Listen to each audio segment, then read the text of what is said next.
Alpha King Garrick Thornhelm had mourned his mate for 12 years, visiting an empty grave in Thornhelm's royal cemetery every single anniversary of the border collapse that supposedly killed her, a landslide so catastrophic that search parties never recovered a single body from the wreckage. He'd buried an empty coffin. He'd worn black for a full year, against every tradition that demanded a king's swift remarriage. He'd told his advisors, when they finally, gently suggested he consider his succession's future, that he would never bond with anyone else, because the moon had already given him his one true mate, and losing her once had been more than enough grief for an entire lifetime. He had no idea, standing at that empty grave year after year, that Mira Ashwood hadn't died in that landslide at all. She'd survived, badly injured and half-buried beneath collapsed stone, discovered 3 days later by traveling merchants from a kingdom Thornhelm had no formal relations with, merchants who, upon learning her identity and understanding the political complexity that identity carried, made a devastating choice on her behalf while she remained unconscious and unable to object. They told no one she'd survived, believing, with cold political calculation, that a living Thornhelm queen represented considerably more valuable leverage kept hidden and controlled than returned freely to her grieving kingdom. Mira spent 12 years in careful, isolated captivity, raising the daughter she hadn't known she was carrying at the time of the landslide, in a remote territory disguised as simple, unremarkable exile rather than the calculated imprisonment it actually represented. Her daughter, Wren, grew up believing her mother's careful explanations about their circumstances, never fully understanding the deeper danger surrounding their isolated existence, until the day Wren, now 11 years old and increasingly curious about a father she'd never met, discovered a hidden royal seal among her mother's carefully guarded possessions. She ran, alone, determined, and carrying nothing but that seal and a fierce, uncomplicated love for a mother who'd sacrificed everything to protect her. Wren Ashwood walked 300 miles toward a kingdom she'd only heard about in her mother's careful, edited stories. She walked directly into Thornhelm's royal palace, past guards too stunned by her unmistakable resemblance to their long-mourned queen to properly stop her, and found King Garrick Thornhelm exactly where he always was on quiet afternoons, alone in his private study, surrounded by paintings of a wife he'd spent 12 devastating years believing permanently lost. "My mother is alive," she told him, storm-gray eyes identical to his own holding his stunned, disbelieving gaze without flinching. "And I need your help to save her." Thornhelm Kingdom had weathered considerable political turbulence throughout Garrick's early reign, inheriting the throne at 24 following his father's death during ongoing territorial disputes with the neighboring Berkshire territory, tensions that had gradually stabilized into uneasy, formal peace by the time Garrick found Mira Ashwood, a talented cartographer serving Thornhelm's border survey teams, during a routine territorial mapping expedition 3 years into his reign. Their mate bond formed with the moon's characteristic certainty, and Garrick, still relatively young and genuinely smitten, married her within the year despite his counsel's initial concerns regarding her lack of formal noble standing, concerns that gradually dissolved as Myra's genuine warmth and considerable intelligence won over even Thornhelm's most skeptical traditionalists.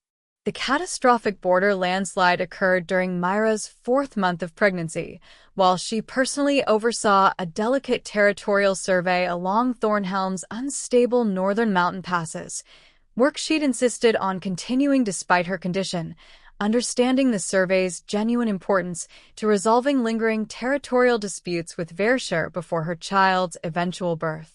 The landslide buried her survey camp entirely, and Thornhelm's search parties, working desperately through the following days, eventually concluded that survival beneath such catastrophic destruction proved genuinely impossible, a conclusion that seemed devastatingly confirmed when no bodies were ever recovered from the unstable wreckage. The mountain's continued instability eventually forcing search efforts to cease entirely for the searchers' own safety. What Thornhelm's search parties never discovered was that Mira, though gravely injured, had survived within a small pocket of stable space beneath the collapsed debris, discovered 3 days later, delirious and severely wounded, by a small merchant caravan from the distant Ravensworth territory, traveling an obscure mountain route that Thornhelm's own search efforts had never thought to properly investigate. The merchant caravan's leader, a calculating man named Ezra Voss, recognized Myra's identity immediately upon discovering the distinctive royal seal she carried and understood, with cold political precision, exactly what value a living, captive Thornhelm queen might eventually provide, particularly given Ravensworth's own long-simmering territorial ambitions toward portions of Thornhelm's mineral-rich northern provinces. He transported her, still unconscious and unable to object, to a remote Ravensworth-controlled settlement, and ensured, through careful bribery and calculated deception, that no word of her survival ever reached Thornhelm's grieving kingdom. Mira woke weeks later to find herself imprisoned in isolated, comfortable captivity, pregnant, gravely injured, and utterly unable to communicate her survival to anyone beyond Ravensworth's careful, controlling watch, the beginning of 12 devastating years spent protecting her daughter's safety within circumstances that offered no genuine possibility of escape, until Ravensworth's own calculated patience finally, catastrophically wore thin enough for an 11-year-old girl's fierce determination to slip through. Garrick Thornhelm had grown accustomed, over 12 years of careful, quiet grief, to spending his solitary afternoons in the palace study that had once belonged to Mira as much as himself, surrounded by her old maps and survey notes, paintings capturing her genuine, warm smile that he'd commissioned in the desperate months following her supposed death, unable to fully release the physical reminders of everything he'd lost. He didn't immediately register the commotion building in the corridor outside, absorbed as he typically remained during these quiet, melancholy hours, until his study door burst open with considerably more force than palace protocol typically allowed. A girl stood in the doorway, breathless and travel-worn, storm-gray eyes wide with a determination that struck Garrick with immediate, inexplicable familiarity despite never having seen her before in his entire life. "Your Majesty," his startled guard captain said, hurrying in behind her, clearly having failed to properly intercept her determined progress through the palace's usually carefully guarded corridors. "I apologize." She simply refused to be stopped, and something about her appearance made the guards genuinely hesitant to use appropriate force. Garrick raised a hand, silencing his flustered captain, unable to look away from the girl standing before him. Dark hair, storm-gray eyes, features that carried an unmistakable, devastating echo of Myra's own face, considerably younger than his memories, but genuinely, undeniably familiar. "Who are you?" he asked, voice carefully controlled despite the sudden, overwhelming instinct suggesting this moment carried considerably more significance than a simple palace security breach. "My name is Wren Ashwood," the girl said, holding his stunned gaze with remarkable, fierce composure for someone who'd apparently just fought her way past an entire palace guard. "My mother's name is Mira. She used to work as a cartographer for this kingdom before she was supposedly killed in a landslide 12 years ago." The name struck Garrick with devastating, physical force, 12 years of careful, controlled grief suddenly threatening to overwhelm his entire composed exterior. "That's not possible," he said, voice breaking despite his desperate effort at control. "Mira died. I buried her myself, 12 years ago, in this kingdom's royal cemetery."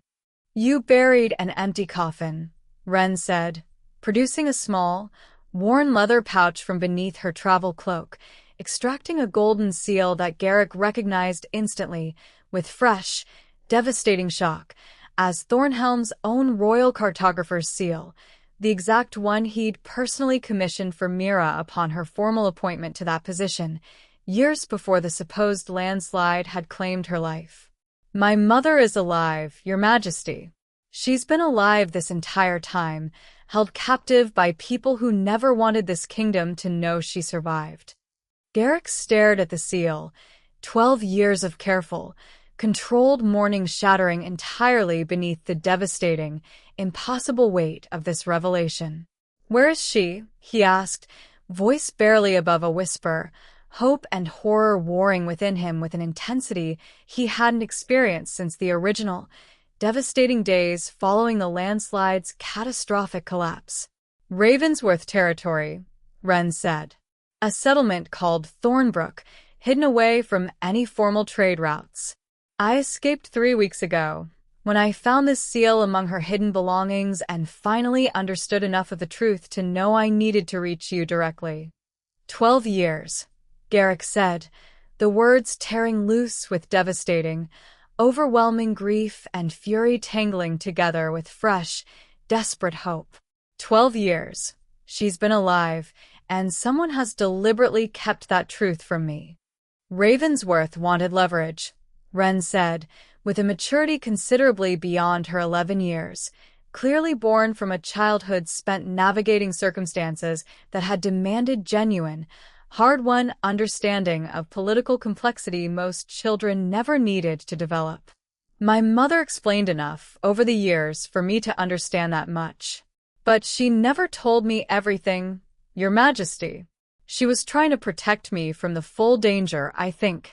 I only understood enough to know I needed to find you, before Ravensworth realized I was gone and decided my mother had become too dangerous to keep alive any longer."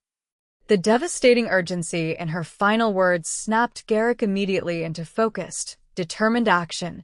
12 years of careful, controlled grief finally, completely giving way to fierce, protective resolve.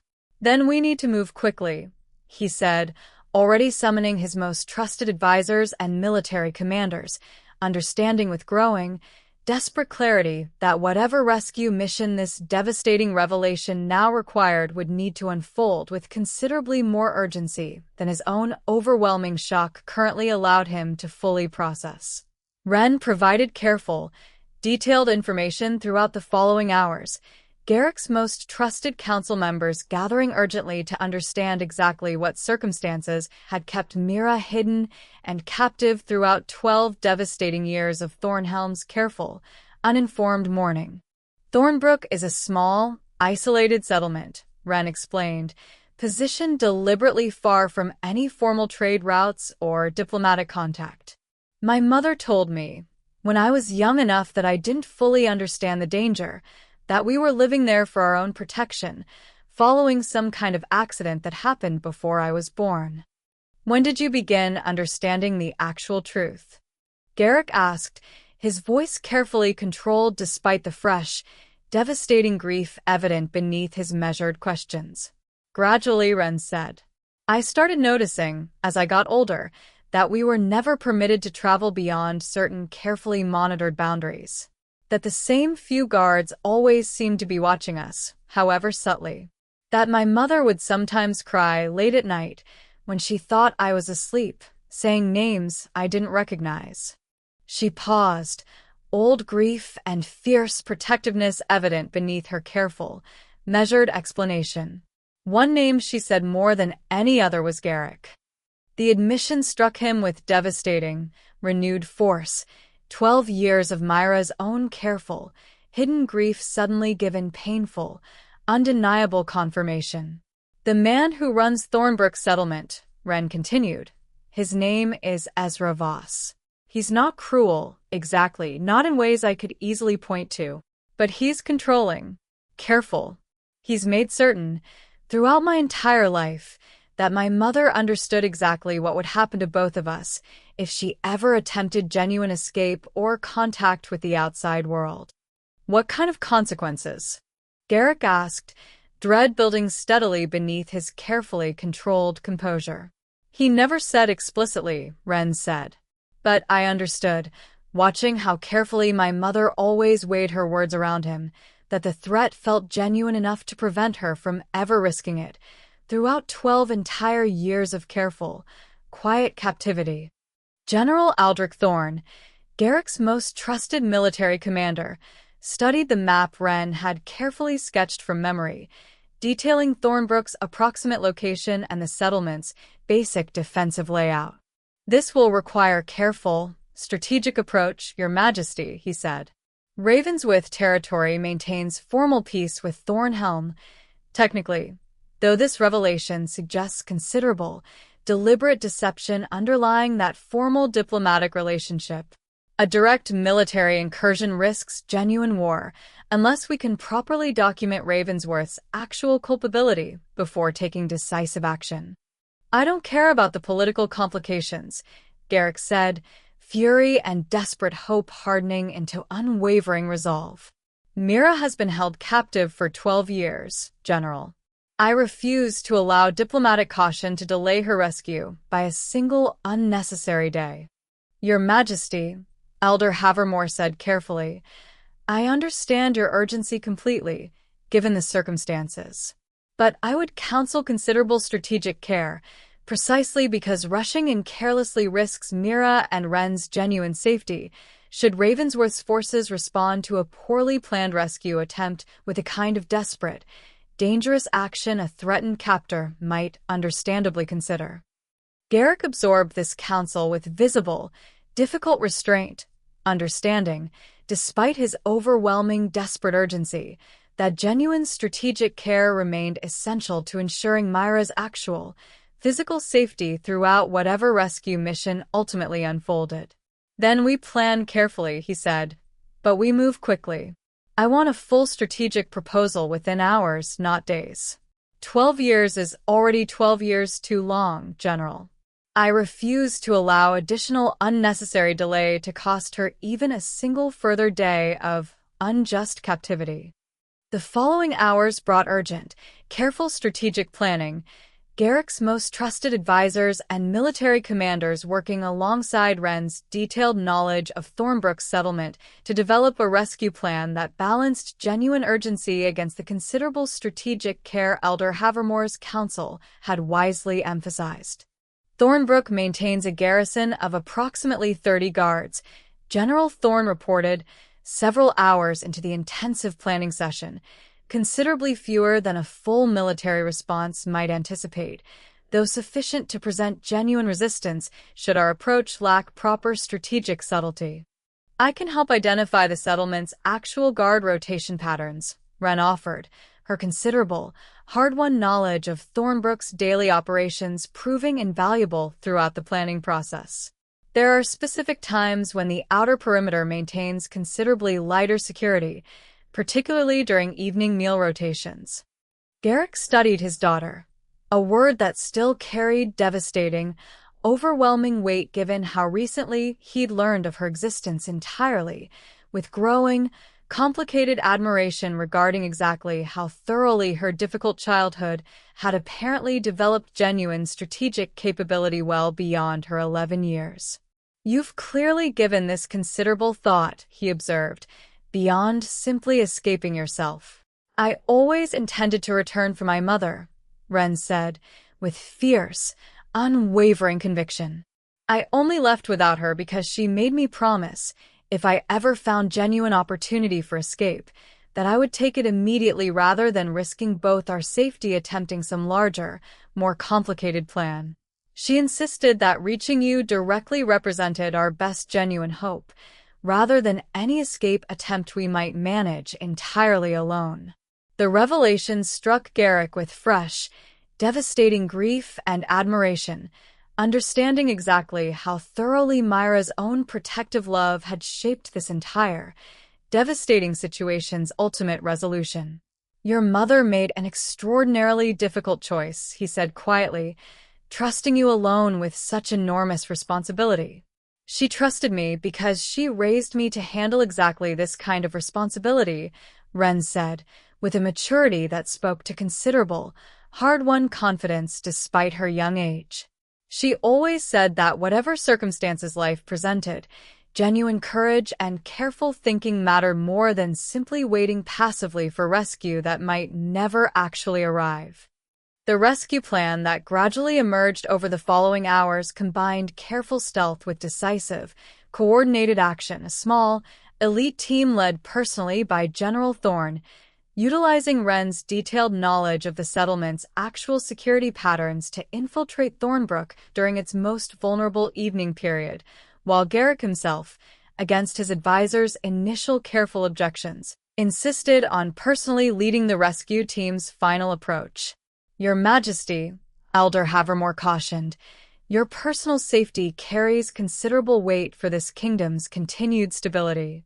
Perhaps General Thorne's experienced leadership alone might prove sufficient." "I have spent 12 years believing my mate died alone, in devastating circumstances I couldn't prevent," Garrick said, unwavering resolve evident in every word. "I refuse to remain safely distant while others risk their lives rescuing her from 12 additional years of unjust captivity. I will personally lead this rescue, Elder Havermore, and I would ask this council to trust the decision, rather than continuing to argue against it." The council, recognizing genuine, unwavering resolve rather than simple emotional impulsiveness, ultimately relented, and the rescue mission's final preparations proceeded with careful, urgent efficiency throughout the following 2 days, Wren remaining safely within Thornhelm's palace under careful guard, though her considerable, detailed knowledge continued proving invaluable throughout the mission's final strategic refinements. The rescue team departed Thornhelm's palace under cover of darkness 2 days after Wren's dramatic arrival, General Thorne leading a carefully selected group of Thornhelm's most skilled, discreet warriors alongside Garrick himself, all of them traveling light and fast toward Ravensworth's remote border territory. They arrived at Thornbrook's outer perimeter as evening settled into full darkness on the 3rd day, exactly during the vulnerable guard rotation period Wren's detailed knowledge had identified. "The main settlement building is positioned at the center," General Thorne whispered, reviewing their careful approach one final time. Wren indicated her mother's quarters occupy the eastern wing, considerably more heavily monitored than the settlement's outer perimeter, but manageable given our current numerical advantage during this particular guard rotation. They moved through Thornbrook's outer defenses with careful, practiced stealth, Garrick's own considerable combat experience, honed through years of Thornhelm's border conflicts, proving invaluable throughout the tense infiltration. They encountered their first genuine resistance near the settlement's central courtyard, 2 guards positioned considerably more alertly than Wren's information had anticipated, forcing General Thorne's team into a brief, tense confrontation that Garrick's own considerable alpha strength helped resolve swiftly and quietly. "We need to move quickly," Garrick said, urgency evident beneath his careful, controlled composure. That confrontation likely wasn't entirely silent, whatever our efforts at discretion. They reached the eastern wing's entrance within minutes, General Thorne's team securing the immediate perimeter, while Garrick himself, driven by 12 years of devastating grief and desperate hope, pushed forward toward the specific chamber Wren's careful directions had indicated. He found her exactly as Wren had described, a modest but comfortable room, considerably different from a true prison cell, though the careful positioning of guards throughout the surrounding corridor left no doubt regarding the genuine captivity underlying its deceptively comfortable appearance. Mira sat near a small window, staring out into the darkness with an expression of quiet, exhausted resignation that shattered something deep within Garrick's chest the moment he glimpsed it. 12 years older than his devastated memories, considerably thinner and more weathered, but unmistakably, undeniably his Mira. Mira. Her name broke out of him rough and disbelieving. 12 years of careful, controlled grief finally, completely collapsing. She turned at the sound of his voice, and for one long, suspended moment, complete shock rendered her entirely motionless, storm-gray eyes wide with disbelief that mirrored, precisely, everything overwhelming Garrick's own devastated composure. Garrick. Her voice, when she finally managed to speak, carried 12 years of desperate, suppressed hope finally, impossibly finding confirmation. This isn't real. This is another dream, another cruel. It's real, he said, crossing the small room in 3 desperate strides, gathering her into his arms with a desperate, overwhelming tenderness that spoke to 12 devastating years of believing this exact moment permanently, irrevocably impossible. I'm here, Mira. Ren found me. She escaped, and she led me directly to you. Ren. The name broke from Mira with fresh, overwhelming emotion, understanding immediately, with devastating clarity, exactly what courage her daughter's desperate escape must have required. She's safe? She actually reached you. She's safe, Garrick confirmed, waiting for us both at Thornhelm's palace, exactly as brave and remarkable as the daughter I never knew I had deserves to be. Their reunion, overwhelming and devastating in equal measure, offered only brief comfort before General Thorne's urgent voice carried from the corridor outside, warning that their infiltration had indeed been detected and that considerably more substantial resistance now gathered throughout Thornbrook's settlement. We need to move immediately, Garrick said, gathering Mira toward the chamber's exit with careful, protective urgency. Whatever confrontation awaits us, I refuse to allow 12 years of devastating separation to end in renewed tragedy now. They encountered Ezra Voss himself in Thornbrook's central courtyard, the settlement's calculating leader having gathered considerably more armed resistance than their original infiltration had anticipated, his expression carrying cold, furious calculation rather than genuine panic despite the clear collapse of his 12-year deception. King Thornhelm, Voss said, his voice carrying practiced, diplomatic control despite the obvious crisis unfolding around him. I confess considerable surprise regarding this unexpected visit. 12 years, Garrick said, fury and protective urgency evident beneath his controlled voice, positioning himself protectively before Mira while General Thorne's team formed a careful defensive perimeter around them both. 12 years, you've held my mate captive, deceiving an entire kingdom regarding her genuine survival. For what? Political leverage against Thornhelm's mineral resources? Ravensworth's territorial interests required careful, strategic patience, Voss said, unmoved by the accusation's obvious validity. A living Thornhelm queen represented considerable diplomatic leverage. King Thornhelm, particularly given your own kingdom's continued reluctance to formally cede disputed northern provinces, our own territory has legitimate historical claim toward. You kidnapped an innocent, pregnant woman, Garrick said, and held her captive for 12 devastating years, allowing an entire kingdom to believe her dead, simply to secure political leverage over territorial disputes that should have been resolved through honest, legitimate diplomacy. Honest diplomacy rarely achieves genuine territorial concessions, Voss said, something almost dismissive in his careful, calculated tone. I made a strategic decision, King Thornhelm, that I believed served Ravensworth's legitimate interests. I don't particularly regret that calculation, whatever inconvenience your unexpected rescue mission currently represents. You're going to answer for this, Garrick said, fury hardening into unwavering resolve, before Thornhelm's full council and before whatever formal diplomatic consequences Ravensworth's own leadership determines appropriate once they understand exactly what unauthorized action you've apparently taken in their name. Something flickered across Voss's careful composure at this particular threat.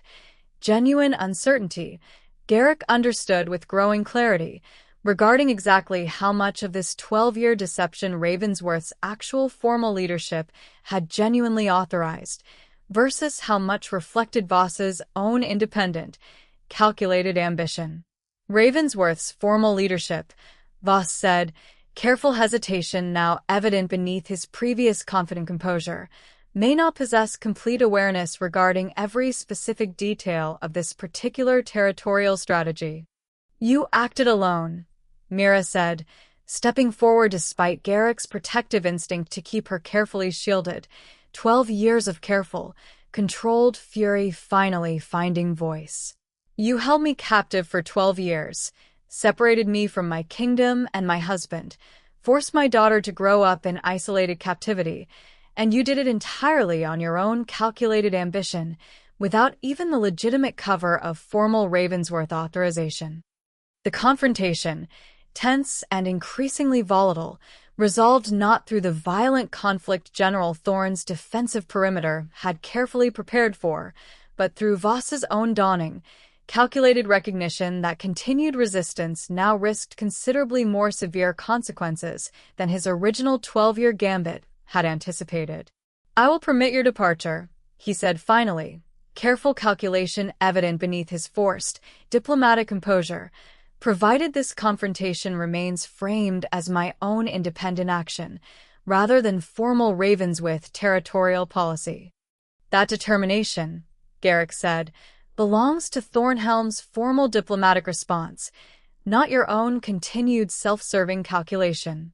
But we will depart, Voss, with Mira safely returned to her rightful kingdom, and you will face whatever consequences Ravensworth's actual leadership, once properly informed, determines appropriate for 12 years of unauthorized criminal deception.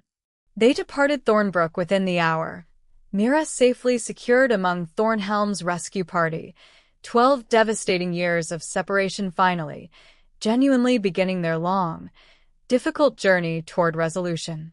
Their journey back toward Thornhelm's capital carried a complicated, overwhelming mixture of profound relief and lingering, unresolved grief. 12 years of separation requiring considerably more than a single dramatic rescue to genuinely, fully heal. I kept thinking about you, Mira told Garrick during a quiet evening's rest partway through their return journey, both of them sitting together beside a small campfire while the rescue party maintained careful, watchful perimeter around their temporary camp. Every single day, for 12 years. I never stopped believing, somehow, that you were still searching, still hoping, even as the years accumulated and genuine rescue seemed increasingly impossible. I visited your grave every year, Garrick admitted, old grief and fresh, overwhelming relief tangling together with devastating complexity. I told myself, standing there, that I was honoring your memory properly. I had no idea, throughout all those years, that you remained genuinely alive, suffering through captivity I could have ended, had I only known the truth. You couldn't have known, Mira said gently. Voss ensured that deception thoroughly, deliberately. I don't want you carrying guilt for circumstances entirely beyond your control, Garrick. On top of everything else, this devastating situation has already cost us both. Their conversation gradually turned toward Ren, both of them processing the complicated, overwhelming reality of a daughter Garrick had only just discovered existed, raised entirely by Myra's own careful, protective strength throughout 12 years of isolated captivity. She's remarkable, Garrick said, genuine wonder evident beneath his careful, measured tone. The courage her escape required, the strategic thinking she demonstrated throughout our rescue planning, I understand, watching her, exactly how thoroughly your own strength shaped who she's become, despite everything Voss's captivity attempted to constrain. I tried to give her as normal a childhood as our circumstances allowed, Mira said. I never wanted her growing up believing herself simply a victim of circumstances beyond her control. I wanted her to understand, despite everything, that genuine strength and careful thinking could still create meaningful opportunity, even within devastating constraint. You succeeded remarkably, Garrick said. Though I confess, I've spent these past days grappling with considerable grief regarding everything I missed, her birth, her early childhood, 11 years of watching her grow that Voss's calculated deception stole from both of us. We can't reclaim those lost years, Mira said, old grief evident beneath her careful, measured acknowledgement. But we can build genuine relationship going forward, Garrick, for whatever years remain ahead of us. That's considerably more than I allowed myself to genuinely hope for throughout most of those 12 devastating years. They arrived at Thornhelm's palace 3 days later, Wren rushing to meet them the moment their arrival was announced, the reunion between mother and daughter carrying an overwhelming emotional intensity that brought even Garrick's most hardened military escort to visible, unguarded tears. You did it, Wren said, embracing her mother with fierce, overwhelming relief. You're really actually safe. Because of your extraordinary courage, Mira said, holding her daughter close with 12 years' worth of protective love finally, genuinely secured. I am so profoundly proud of you, Wren. I don't think I've ever been prouder of anything in my entire life. Garrick watched this devastating, overwhelming reunion with his own complicated tangle of profound relief and continued grief regarding everything 12 years of separation had permanently cost, understanding, with growing clarity, that genuine healing for his newly reunited family would require considerably more than simply Myra's physical rescue alone. News of Myra's genuine survival and Ravensworth's involvement in her 12-year captivity spread through Thornhelm's court within days, creating diplomatic complications that Garrick's council understood would require careful, deliberate management to prevent genuine escalation into open military conflict. Ravensworth's formal ambassador has requested urgent audience, Elder Havermore reported, several days into the aftermath of Myra's dramatic rescue, presumably to address the considerable diplomatic crisis this revelation now presents. The formal diplomatic meeting, convened within Thornhelm's Grand Council chamber, brought Ravensworth's genuinely shocked ambassador face to face with evidence of Voss's 12-year deception, evidence that, once properly examined, appeared to confirm Voss's own claim that his calculated captivity scheme had operated considerably beyond Ravensworth's formal, authorized territorial policy. I want this council to understand clearly, Ambassador Kessler said, genuine distress evident beneath his careful, formal diplomatic composure, that Ravensworth's formal leadership possessed no awareness whatsoever regarding Voss's unauthorized actions. Had we known Queen Mira survived, held captive within our own territory, formal diplomatic protocol would have demanded her immediate, honorable return, regardless of whatever territorial advantage her captivity might have theoretically provided. Your formal denial requires considerable substantiation, General Thorne said, given the severity of what your territory's unauthorized agent perpetrated against Thornhelm's queen. Ravensworth offers full, formal cooperation, Kessler said, including immediate arrest and extradition of Ezra Voss for whatever judicial process Thornhelm's own laws determine appropriate, alongside formal reparations for 12 years of unjust captivity. The diplomatic negotiations that followed, extending across several tense weeks, ultimately confirmed Ravensworth's genuine lack of formal authorization regarding Voss's calculated scheme, evidence gradually revealing that his ambitious territorial gambit had operated almost entirely independently, motivated by his own personal political ambitions within Ravensworth's court rather than genuine, sanctioned territorial policy. I want justice for what happened, Mira said, present throughout much of the formal diplomatic proceedings despite Garrick's initial careful concern regarding the considerable emotional weight such involvement might require. But I also understand, Garrick, that genuine peace between our kingdoms serves everyone's legitimate interests considerably more than prolonged conflict born from a single individual's unauthorized ambition. I respect that perspective, Garrick said, though I confess considerable difficulties separating genuine diplomatic pragmatism from my own personal fury regarding what you and Wren endured throughout 12 devastating years. I understand that fury completely, Mira said, but I've had 12 years to consider exactly what genuine justice might actually require, Garrick. Voss's formal punishment matters considerably, But I don't want that punishment to become an excuse for unnecessary war that would cost countless innocent lives on both sides of a conflict that our own personal tragedy shouldn't ultimately determine. The formal resolution, finalized nearly 2 months after Myra's dramatic rescue, resulted in Voss's formal extradition and subsequent trial before Thornhelm's Judicial Council, alongside substantial Ravensworth reparations and renewed, considerably more carefully monitored diplomatic protocols designed to prevent similar unauthorized territorial schemes from ever again threatening the fragile peace between their two kingdoms. Voss himself, convicted of kidnapping, unlawful imprisonment, and extensive political deception, received a formal sentence of permanent exile, a punishment Mira herself had specifically requested over more severe alternatives, understanding, with hard-won wisdom, that genuine closure mattered considerably more than simple, vindictive retribution. The months following the formal diplomatic resolution brought Thornhelm's royal family through a careful, deliberate process of genuine healing, 12 years of devastating separation, requiring considerably more than simple physical reunion to fully, authentically resolve. Wren adjusted gradually to palace life, considerable initial overwhelm giving way, over months of patient, careful adjustment, to genuine comfort within a world she'd only previously understood through her mother's careful, edited stories.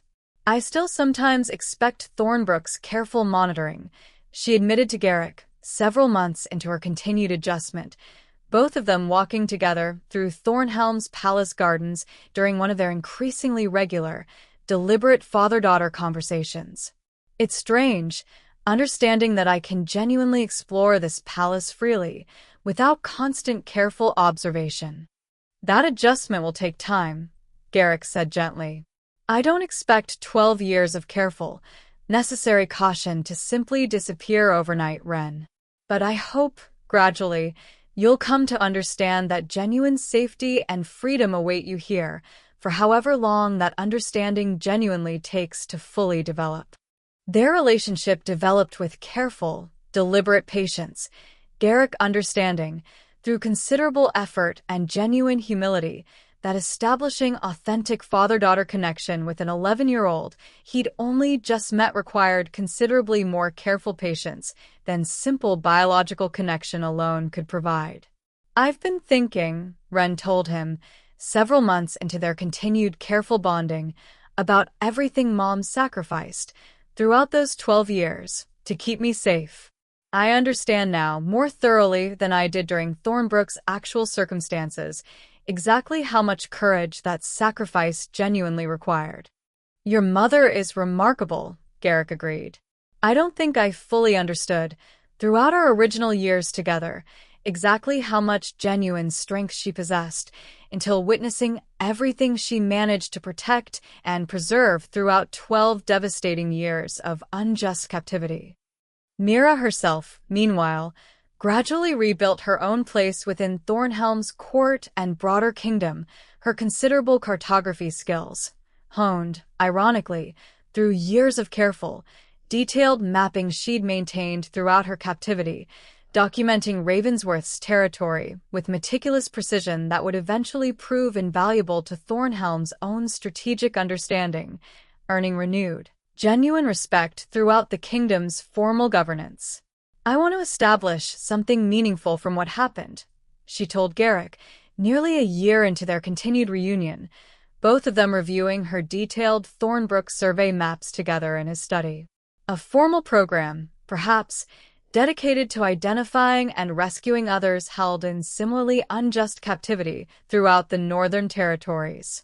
I understand, more thoroughly than most, exactly what that kind of devastating isolation actually requires to survive." "I think," Garrick said, "that would honor everything you endured considerably more meaningfully than simple, private healing alone ever could." They formally established the Ashwood Foundation within the year, dedicated specifically to investigating and resolving unjust captivity cases throughout the Northern Territories, an institution that would, over the following years, successfully identify and rescue several dozen additional victims of similarly calculated political schemes, transforming Myra's own devastating 12-year ordeal into genuine, meaningful protection for others facing comparable injustice.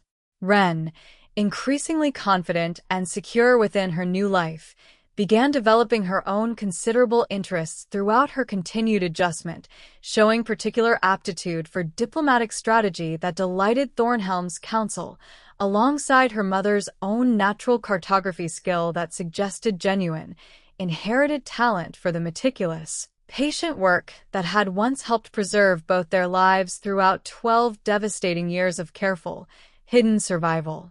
3 years after Ren's dramatic arrival at Thornhelm's palace, the royal family had transformed into something genuinely whole. Not simply the restoration of what 12 devastating years had stolen, but a new, carefully rebuilt foundation considerably stronger for having survived such extraordinary adversity. The Ashwood Foundation had grown into one of the Northern Territory's most respected humanitarian institutions, Myra's own hard-won expertise regarding unjust captivities, specific patterns, and vulnerabilities proving invaluable throughout dozens of successful rescue operations conducted over the preceding years. Ren, now 14 and increasingly confident within her formal position as Thornhelm's crown princess, had developed genuine, considerable skill in diplomatic strategy, skill her father's council increasingly relied upon throughout formal negotiations with neighboring territories. Her own hard-won childhood experience, navigating Thornbrook's careful political dynamics proving unexpectedly valuable preparation for genuine statecraft.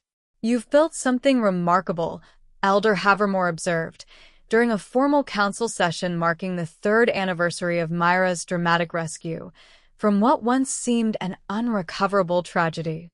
"We built it together," Garrett corrected, glancing toward Myra and Ren with genuine, overwhelming gratitude that 3 years of continued healing had gradually transformed from devastating grief into authentic, hard-won peace. "I understand now, considerably more thoroughly than my original years of comfortable, privileged rule ever taught me, exactly how precious genuine family connection actually proves to be once you've genuinely understood the devastating alternative." On the 3rd anniversary of Ren's dramatic arrival, the small family gathered together in Thornhelm's palace gardens, watching the sunset paint the sky in brilliant, warm colors that Myra, throughout 12 years of careful captivity, had genuinely believed she might never again witness alongside the family she'd fought so desperately to protect. "Any regrets?"